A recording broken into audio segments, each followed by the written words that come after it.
નમસ્તે વિદ્યાર્થી મિત્રો, આપણે વિજ્ઞાનના પહેલા લેક્ચરમાં સૂક્ષ્મજીવો વિશેનો પાઠ છે એ શરૂ કરેલો છે, જેમાં સૂક્ષ્મજીવોના પ્રકાર, સૂક્ષ્મજીવોના ઉપયોગો છે એ જોયા હતા, આથવણની ક્રિયા વિશે વાત કરી હતી. આજે સૂક્ષ્મજીવોના જે ઔષધીય ઉપયોગો છે એની વાત કરવાની છે. આપણે આજનો જે મુખ્ય મુદ્દો છે એ સૂક્ષ્મજીવોનો જે ઔષધીય ઉપયોગ છે એ.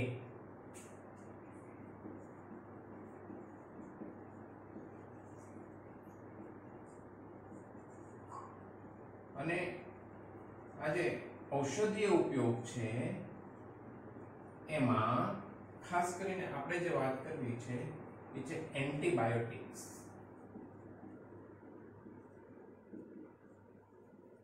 જો એન્ટીબાયોટિક્સ એટલે શું?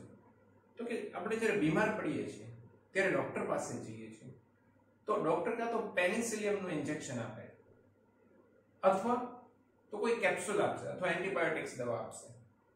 આવી દવાઓ છે એ ખાસ કરીને સૂક્ષ્મજીવો છે એના સ્ત્રોતમાંથી બનેલી હોય છે. સૂક્ષ્મજીવોના સ્ત્રોતમાંથી? તો કે હા, કારણ કે સૂક્ષ્મજીવો એટલે અમુક પ્રકારના ફૂગ અને બેક્ટેરિયા છે એ રોગકારક સૂક્ષ્મજીવોનો નાશ કરે છે અથવા તો એની વૃદ્ધિને અટકાવે છે. તો એના આ ગુણધર્મનો ઉપયોગ કરી અને એમાંથી એન્ટીબાયોટિક્સ દવાઓ બનાવવામાં આવે છે. એટલે ફૂગ અને બેક્ટેરિયામાંથી બહુ મોટા પ્રમાણમાં એન્ટીબાયોટિક્સ દવાઓ બને છે. આ માટે આવી દવાઓ બનાવવા માટે તો કે કોઈ ચોક્કસ જે સૂક્ષ્મજીવ હોય એનું સંવર્ધન કરવામાં આવે, જે અનેક રોગો છે એની સારવારમાં ઉપયોગમાં આવે. આવી કેટલીક દવાઓ છે, આપણે એના નામ જોઈએ. કેટલીક એન્ટીબાયોટિક્સ દવાઓ તો કે સ્ટ્રેપ્ટોમાઇસિન,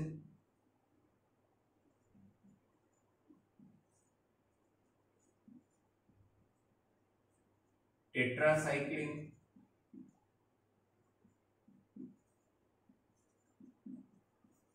એરિથ્રોમાઇસિન,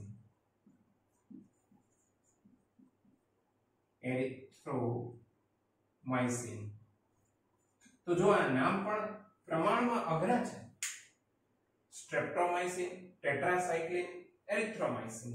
હું આ વાત ફરીવાર કહું છું કે જ્યારે કોઈ વ્યક્તિ બીમાર પડે છે ત્યારે ડોક્ટર કાં તો એને પેનિસિલિયમનું ઇન્જેક્શન આપે છે અથવા તો કે એન્ટીબાયોટિક્સની ટેબ્લેટ અથવા તો કેપ્સ્યુલ આપે છે.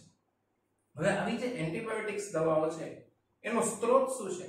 તો કે સૂક્ષ્મજીવ, મતલબ કે એમાંથી બનાવવામાં આવે છે.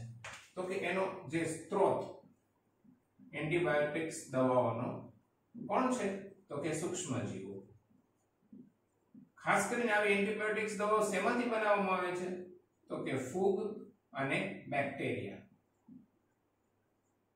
ઘણા ફૂગ અને બેક્ટેરિયા છે વિવિધ એ ઉપયોગી છે આ બનાવવા માટે, એટલે એમાંથી બનાવવામાં આવે. પછી તો કે આ જે એન્ટીબાયોટિક્સ દવાઓ છે એ એન્ટીબાયોટિક્સ દવાઓ કરે છે શું? તો કે એ રોગકારક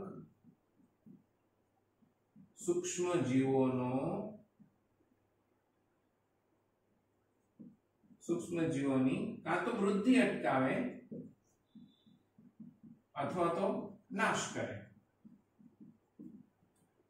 તો આ રીતે જોઈએ તો સૂક્ષ્મજીવોના ઔષધીય ઉપયોગમાં આજે આપણે સૌથી પહેલા વાત છે શરૂ કરી છે એન્ટીબાયોટિક્સની. તો એન્ટીબાયોટિક્સ છે એ બીમાર વ્યક્તિ હોય એને આપવામાં આવે. બીજું કે હવે એનો સ્ત્રોત શું છે? તો કે સૂક્ષ્મજીવો છે, એટલે કે ફૂગ અને બેક્ટેરિયામાંથી ઘણી એન્ટીબાયોટિક્સ દવાઓ બનાવવામાં આવે છે. હવે એ શું કરે છે? તો કે એ રોગકારક સૂક્ષ્મજીવો છે એની વૃદ્ધિને અટકાવે અથવા તેનો નાશ કરે, એટલે રોગમાંથી દર્દીને મુક્તિ મળે. તો હવે આવી એન્ટીબાયોટિક્સ દવાઓ છે એની માટે શું કરવું પડે? તો કે ચોક્કસ પ્રકારના સૂક્ષ્મજીવો હોય, ચોક્કસ પ્રકારના સૂક્ષ્મજીવો એનું સંવર્ધન કરવામાં આવે. સંવર્ધન એટલે ઉછેર, અને સંવર્ધન કરી દવા બનાવાય છે.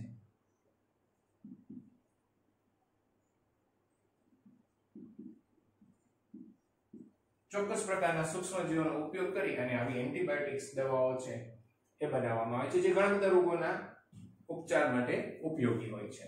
હવે આવી જે એન્ટીબાયોટિક્સ દવાઓ છે એ એન્ટીબાયોટિક્સ દવાના ઉદાહરણ લે તો કે સ્ટ્રેપ્ટોમાઇસિન, ટેટ્રાસાઇક્લિન, એરિથ્રોમાઇસિન આ એના ઉદાહરણ છે આવી એન્ટીબાયોટિક્સ દવાના. હવે આનું એક ઉદાહરણ આપણે અલગથી જોઈએ તો કે 1929 માં એલેક્ઝાન્ડર ફ્લેમિંગ એક પ્રયોગ કરી રહ્યા હતા. બેક્ટેરિયાથી જે રોગ થાય ને એ બેક્ટેરિયાથી થતા રોગને અટકાવવા માટે એના ઉપચાર માટે એક સંવર્ધન ઉપર પ્રયોગ કરી રહ્યા હતા. સંવર્ધન એટલે કે સૂક્ષ્મજીવોને ઉછેરતા. એટલે સંવર્ધન પ્લેટ ઉપર અચાનક એનું ધ્યાન ગયું અને એને જોયું કે ભાઈ મોલ્ડ ના જે લીલા બીજાણુ હતા એ બીજાણુ સંવર્ધન પ્લેટ ઉપર જોવા મળતા હતા. મોલ્ડના લીલા બીજાણુ આ બીજાણુ શું કરતા હતા તો કે એ બેક્ટેરિયાની વૃદ્ધિને અટકાવતા હતા અને કેટલાક તો કે બેક્ટેરિયા છે એનો નાશ પણ કરતા હતા. અને આ રીતે આ લીલી જે મોલ્ડ હતી એમાંથી પેનિસિલિન દવા છે એ બનાવવામાં આવી. એટલે પેનિસિલિન દવા, પેનિસિલિન આની શોધ કોણે કરી તો કે એલેક્ઝાન્ડર ફ્લેમિંગ. ક્યારે કરી? 1929 માં. આ રીતે પેનિસિલિન દવાની શોધ થઈ. ફરીવાર આપણે જોઈએ આખો મુદ્દો તો કે સૂક્ષ્મજીવોના ઔષધીય ઉપયોગો. તો કે દર્દી જ્યારે બીમાર પડે ત્યારે ડોક્ટર ને કાં તો પેનિસિલિનનું ઇન્જેક્શન આપે અથવા તો શું કરશે તો કે એને એન્ટીબાયોટિક્સની કોઈ ટેબ્લેટ આપશે, ગોળી અથવા તો કેપ્સ્યુલ આપશે. તો હવે આ જે દવાઓ છે એનો સ્ત્રોત કયો છે? સ્ત્રોત એટલે શેમાંથી બને છે તો કે એનો સ્ત્રોત સૂક્ષ્મજીવો જ છે. ખાસ કરીને ફૂગ અને બેક્ટેરિયા કે જે રોગકારક સૂક્ષ્મજીવો હોય છે જેને આપણા શરીરમાં રોગ કર્યા છે એનો વિનાશ કરે છે. હવે તો કે એના ઉદાહરણ કયા કે આવી દવાઓના બે ત્રણ નામ આપણે જોવા જઈએ તો કે સ્ટ્રેપ્ટોમાઇસિન, એરિથ્રોમાઇસિન, ટેટ્રાસાઇક્લિન આ બધા એના ઉદાહરણ છે કે આવી દવાઓ હોય છે. હવે ખાસ કરીને તો કે ફૂગ અને બેક્ટેરિયા છે એ આવી દવાઓ બનાવવા માટે ઉપયોગી છે. આ ચોક્કસ પ્રકારના સૂક્ષ્મજીવનો ઉછેર કરવામાં આવે, એનું સંવર્ધન કરવામાં આવે અને એમાંથી આવી દવા બનાવે જે ઘણા બધા રોગો છે એના ઉપચાર માટે ઉપયોગી છે. હવે હમણાં વાત કરીએ પેનિસિલિન જે દવા છે કેવી રીતે શોધાણી તો કે જે એલેક્ઝાન્ડર ફ્લેમિંગ 1929 માં બેક્ટેરિયાથી રોગો થાય એમથી બચવા માટે એક સંવર્ધન પ્રયોગ કરી રહ્યા હતા. સંવર્ધન ઉપર પ્રયોગ કરતા હતા. તો એનો જે સંવર્ધન પ્લેટ હોય જેમાં સૂક્ષ્મજીવોને ઉછેરવામાં આવતા એની ઉપર ગઈ. તેમાં એને જોયું કે લીલા રંગની જે મોલ્ડ હતી એના બીજાણુ હતા એ બેક્ટેરિયાને વૃદ્ધિને અટકાવતા હતા અને કેટલાક તો બેક્ટેરિયાનો નાશ પણ કરતા હતા. અને એની ઉપરથી એને લીલા રંગની મોલ્ડનો ઉપયોગ છે એમાંથી પેનિસિલિન દવા બનાવવામાં કર્યો. હવે આ જે એન્ટીબાયોટિક્સ દવા છે એ આપણને રોગ સામે રક્ષણ આપે છે, સાજા કરી દે છે. પણ આ એન્ટીબાયોટિક્સ દવાઓ લેવા માટે કોઈ નિયમ ખરા? કોઈ ધ્યાનમાં રાખવાની બાબત ખરી તો કે બહુ પહેલી વાત કે ડોક્ટર લખી આપે ને તો જ આવી એન્ટીબાયોટિક્સ દવા લેવાય, નહીતર ન લેવાય. ખાસ આપણી મેળે આપણી સમજ પ્રમાણે આ દવાઓ ન લેવાય. ડોક્ટર પ્રિસ્ક્રાઇબ કરે, ડોક્ટર લખી આપે તો જ આવી એન્ટીબાયોટિક્સ દવા લેવાય. આ પહેલી. બીજું કે ડોક્ટરે લખી આપેલી દવાનો કોર્સ સંપૂર્ણ પૂરો કરવો જોઈએ. એવું નહીં કે ડોક્ટરે 10 ટીકડી લખી આપી છે, 10 કેપ્સ્યુલ આપી છે અને આપણે 6 લઈએ. ઘણા લોકો એવું કરે છે, અડધી દવા લે તો એની અસરકારકતા જેટલી જોઈએ એટલી નથી આવતી. તાત્કાલિક સાજા થઈ જાય પણ શરીરમાં સૂક્ષ્મજીવો છે એનો પૂરેપૂરો નાશ ન થયો હોય તો એ રોગ ફરીથી થઈ શકે છે. એટલે ડોક્ટર છે એને જેટલી દવાનો કોર્સ કીધો એ સંપૂર્ણ કરવો જોઈએ. બીજું કે બિનજરૂરી રીતે અથવા તો અયોગ્ય માત્રામાં આવી એન્ટીબાયોટિક્સ દવા ન લેવાય. ખાસ કે ભાઈ આમ આપણને થોડુંક યોગ્ય ન લાગતું, માથું દુખતું એમ આપણે એન્ટીબાયોટિક્સ દવાઓ લેવા માંડીએ અથવા તો ડોક્ટરે 1 ટીકડી કીધી છે અને આપણે 2 લઈએ. ડોક્ટરે સવાર અને સાંજ કીધું છે અને 3 ટાઈમ લઈએ. એટલે કે અયોગ્ય માત્રામાં અથવા તો એની જરૂર ન હોય એવા સમયે લેવામાં આવે તો ભવિષ્યમાં જ્યારે એની જરૂર થાય ત્યારે તેની અસરકારકતા ઘટે, એની અસર ઓછી થાય. આ પહેલી વાત. બીજું કે આવું કરીએ ને તો શરીરમાં ઉપયોગી બેક્ટેરિયા પણ નાશ પામે, એટલે બીજું નુકસાન થાય આપણને. એટલે એન્ટીબાયોટિક દવા લેવા માટે આપણે ખૂબ ધ્યાન રાખવું જોઈએ. એન્ટીબાયોટિક દવા લેવા માટે મહત્વની જે બાબતો છે, ધ્યાનમાં રાખવાની બાબતો એ કઈ થઈ તો એન્ટીબાયોટિક્સ દવા ધ્યાનમાં લેવા માટે ધ્યાનમાં રાખવાની બાબતોમાં પહેલું કે ડોક્ટર પ્રિસ્ક્રાઇબ કરે, ડોક્ટર લખી આપે તો જ આવી દવા લેવાની. બીજું કે ડોક્ટર લખી આપે એ દવાનો કોર્સ સંપૂર્ણ કરવો. ત્રીજું તો કે અયોગ્ય માત્રામાં, ફરીવાર કહું છું, અયોગ્ય માત્રામાં અથવા બિનજરૂરી આવી દવા ન લેવી જોઈએ, કારણ કે જો એ રીતે લેવામાં આવે તો બે નુકસાન થાય. એક તો ભવિષ્યમાં જ્યારે ખરેખર એની જરૂર હોય ત્યારે એની અસરકારકતા ઓછી થાય, આપેલું, અને બીજું કે શરીરમાં રહેલા ઉપયોગી બેક્ટેરિયા પણ નાશ પામે. એટલે આ બે સંજોગો છે આપણા શરીરને ખૂબ નુકસાન પહોંચાડી શકે. એટલે એન્ટીબાયોટિક્સ તો આડેધડ ન લેવાય. ક્યારેય સામાન્ય શરદી થઈ હોય કે માથું દુખતું હોય તેવા સંજોગોમાં એન્ટીબાયોટિક્સ દવાઓ છે એ લેવાય નહીં. અને આમ પણ જો શરદી છે કે કોઈ વાયરલ અસર થઈ હોય તો એવા સંજોગોમાં એન્ટીબાયોટિક્સ દવાઓ ન લેવાય, કામ ન આપે. શા માટે? તો એ બધા વાયરસથી થતા રોગ છે, અને વાયરસથી થતા રોગ ઉપર એન્ટીબાયોટિક્સ દવાઓ કામ ન આપે, કારણ કે એન્ટીબાયોટિક્સ દવાઓ ફૂગ અને બેક્ટેરિયામાંથી બનાવવામાં આવે છે. એટલે ફૂગ અને બેક્ટેરિયાથી થતા રોગો ઉપર અસર કરી શકે, એ વાયરસથી થતા રોગો ઉપર અસર ન કરી શકે. શરદી વાયરસથી થતો રોગ છે. તો એન્ટીબાયોટિક્સ દવાઓ છે એની વિશે આજનો આપણો આ ટોપિક પહેલો. હવે એક સામાન્ય જ્ઞાનની વાત કરી દઉં કે લોકો બીમાર પડે ને ત્યારે જલ્દીથી સાજા થવા માટે ડોક્ટર પાસે નથી જતા, સીધા મેડિકલ સ્ટોરમાં જાય અને પોતાને જે કંઈ પણ ખ્યાલ હોય કે મેડિકલ સ્ટોર વાળાને પૂછીને કોઈ દવા લેવા માંડે. તાવ આવ્યો તો ભાઈ તાવની ટીકડી આપો. મોટે ભાગે તો કે નિરક્ષર લોકો હોય છે, ઓછું જાણનારા લોકો હોય છે, અમુક મજૂર વર્ગ હોય છે, આવું બહુ કરે છે. પણ આ વસ્તુ ઘાતક છે, નુકસાન કરે શરીરને. શરીરમાં ઉપયોગી બેક્ટેરિયા છે એ પણ નાશ પામે અને રોગ વારંવાર થાય. એટલે કોઈ દિવસ આવી ભૂલ ન કરવી જોઈએ. ડોક્ટર પાસે જવું જોઈએ, ડોક્ટર કે એ જ રીતે દવા લેવી જોઈએ. ડોક્ટરે 2 ટાઈમ દવા કીધું તો 2 ટાઈમ જ લેવી જોઈએ. ડોક્ટરે એન્ટીબાયોટિક્સ દવાઓ લખી આપી હોય તો જ લેવી જોઈએ, નહીતર એન્ટીબાયોટિક્સ દવા લેવાય નહીં. વારંવાર ન લેવાય ક્યારેય, નહીતર એની અસરકારકતા આપણા શરીર માટે ઓછી થતી જાય. પહેલા શરૂઆતના અઠવાડિયામાં આપણે પહેલી વાર તરત સાજા થઈ જઈએ, પણ પછી બીમારી તરત પડી જાય પાછા. એટલે આ બાબતો ધ્યાનમાં રાખવી જોઈએ. હવે તો કે એન્ટીબાયોટિક્સ દવાઓ છે એ ઔષધીય ઉપયોગમાં આવે એ પછી આપણે બીજો મહત્વનો મુદ્દો કયો જોવો છે? તો આજે બીજો મહત્વનો મુદ્દો જોવો છે રસી. રસી રસી એટલે શું?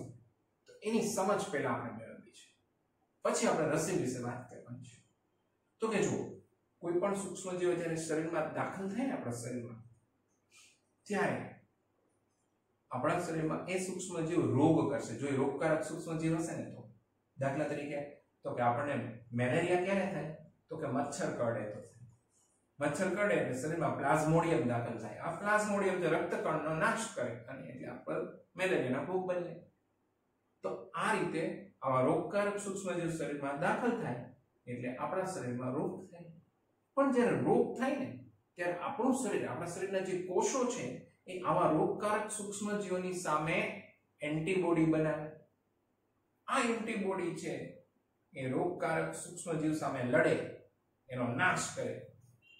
પણ હવે અહીંયા આગળ એક વાત એવી છે કે ભાઈ શરીરમાં એન્ટીબોડી બની ગયા, એ ભવિષ્યમાં ફરીથી આવા સૂક્ષ્મજીવો આવે ને, પ્રવેશે ને શરીરમાં, તો એને યાદ રાખે, કાયમ બનેલા જ રહે, એને યાદ રાખે.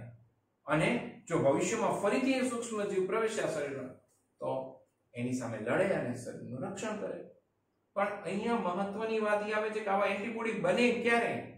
તો કે આપણા શરીરમાં આવા સૂક્ષ્મજીવનો જથ્થો દાખલ થાય, કોઈ સૂક્ષ્મજીવ પ્રવેશે તો સૂક્ષ્મજીવ પ્રવેશે તો રોગ થઈ જાય. તેનો મતલબ તો એવું કે કોઈ રોગ સામે એન્ટીબોડી શરીરમાં બનાવવું હોય, રોગ એન્ટીબોડી એટલે રોગ પ્રતિકારક શક્તિ, તો એ રોગની સામેની જે રોગ પ્રતિકારક શક્તિ બનાવવી હોય, આપણા શરીરમાં એન્ટીબોડી બનાવવો હોય, તો રોગ એકવાર થવો જોઈએ.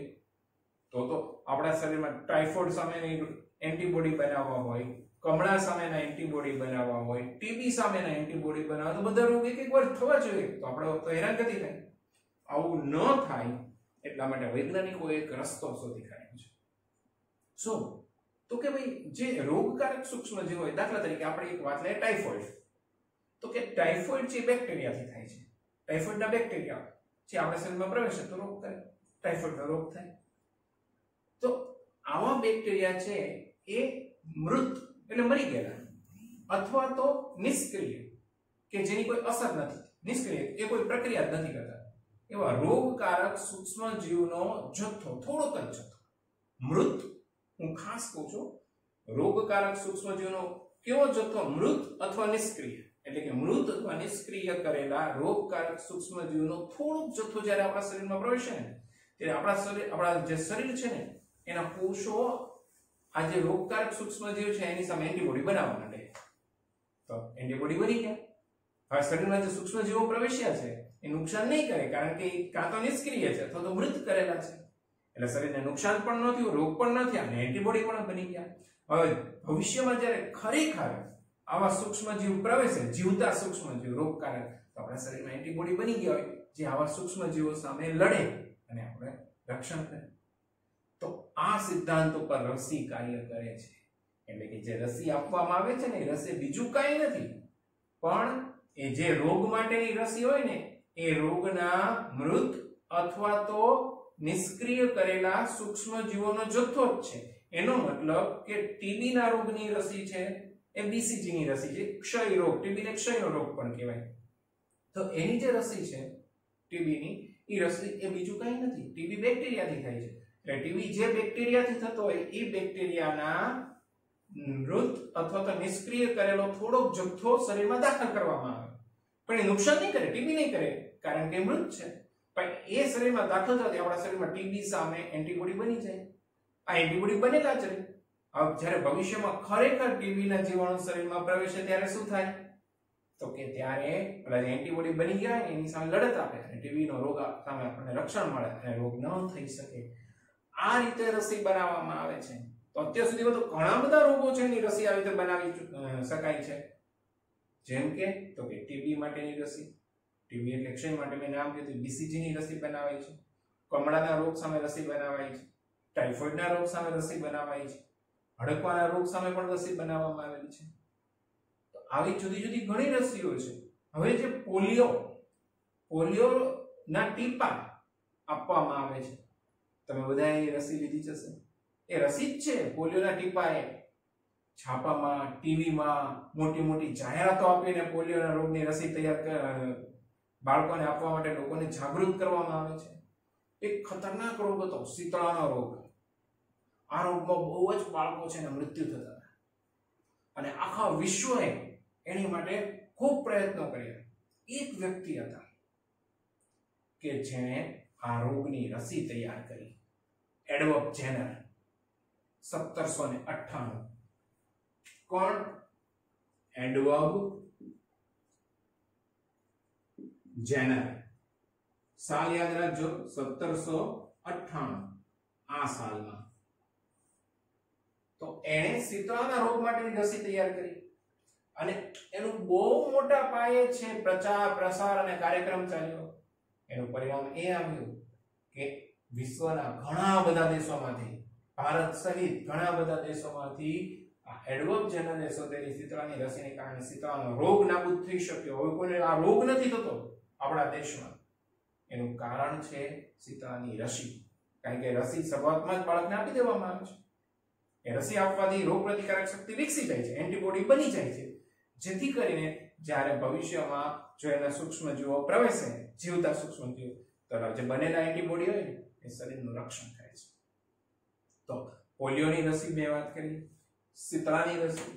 હજી એક વાત છે કે હજી ઘણા બધા રોગોની રસી નથી બની.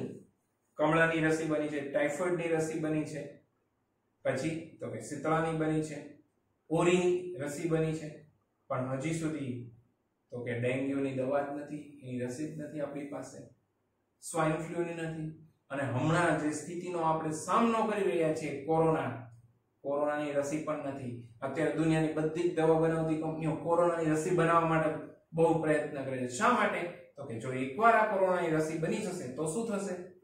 તો કે એ રસી મનુષ્યને શરીરમાં દાખલ કરવાથી કોરોના સામે રોગ પ્રતિકારક શક્તિ એટલે કે એન્ટીબોડી બની જાય. પછી જ્યારે ખરેખર એ કોરોનાના જંતુ છે શરીરમાં પ્રવેશે જીવતા, તો એની સામે બનેલા એન્ટીબોડી શું કરી શકે? તો કે રક્ષણ આપી શકે, એને લડત આપે, એનો નાશ કરે અને શરીરનું રક્ષણ કરે. તો આ રીતે રસી છે એ માનવ જીવન માટે અત્યંત ઉપયોગી છે. એનું મુખ્ય કામ શું છે? રસીનું મુખ્ય કામ તો કે રોગકારક સૂક્ષ્મજીવો જ્યારે જીવતા શરીરમાં પ્રવેશે ત્યારે એની સામે રક્ષણ મળે એટલે એન્ટીબોડી બનાવે. અને રસી એ બીજું કાંઈ નથી પણ શું છે તો કે જે રોગ હોય એના જ સૂક્ષ્મજીવો પણ કઈ સ્થિતિમાં શરીરમાં દાખલ કરવામાં આવે? કાં તો નિષ્ક્રિય અથવા તો મૃત અવસ્થામાં દાખલ કરવામાં આવે અને એને કારણે શરીરને નુકસાન થયા વગર એ રોગ સામેના એન્ટીબોડી બની જાય. તો આ વાત થઈ રસીની. શીતળાની રસી કોણે શોધી હતી? તો કે એડવર્ડ જેનરે. કઈ સાલમાં શોધી હતી? તો કે 1798. આવી જ રીતે તો કે પેનિસિલિન દવાનું નામ મેં લીધું હતું. એ પેનિસિલિન દવા કોણે બનાવી હતી? યાદ કરો, એલેક્ઝાન્ડર ફ્લેમિંગે. આ પેનિસિલિન દવા છે એ શેમાંથી બનાવવામાં આવી હતી? તો કે લીલી મોલ્ડ છે એમાંથી બનાવવામાં આવી હતી. લીલી મોલ્ડમાંથી. કઈ સાલમાં બનાવવામાં આવી હતી? તો કે 1929. તો હવે આ બંને ટોપિક છે એ પછી નાનકડી વાત આપણે અગાઉ આવી ગઈ છે કે કેટલાક બેક્ટેરિયા અને નીલ રહિત લીલ, જેમાં હરિતકણ નથી એવી લીલ, એ હવાના નાઇટ્રોજન છે એને જમીનમાં સ્થાપન કરે છે, જમીનમાં ઉમેરે છે. જમીનમાં નાઇટ્રોજન ઉમેરવાથી તો કે જમીન છે ફળદ્રુપ બને છે, જેમાં વનસ્પતિનો વૃદ્ધિ અને વિકાસ સારો થાય છે. તો આવા બેક્ટેરિયા, આવી લીલ, એને નાઇટ્રોજન સ્થાપક કહેવામાં આવે. જૈવિક નાઇટ્રોજન સ્થાપક બેક્ટેરિયા કહેવામાં આવે છે, કારણ કે જમીનની ફળદ્રુપતાને વધારે છે. તો આજના લેક્ચરમાં આપણે આ ટોપિકો સુધી જ રાખીએ. એક લીધું સૌથી પહેલા એન્ટીબાયોટિક્સની વાત કરી, બીજી આપણે ડિટેલમાં વાત કરી રસીની. આ બંને મુદ્દાઓ છે એ તમે લખીને તૈયાર રાખજો. લેક્ચર્સ વારંવાર જુઓ અને અગત્યની બાબતો નોંધો, લખો, જેથી કરીને તમે એને યાદ કરી શકો. બરાબર? આજના લેક્ચરમાં આપણે આટલું રાખીએ.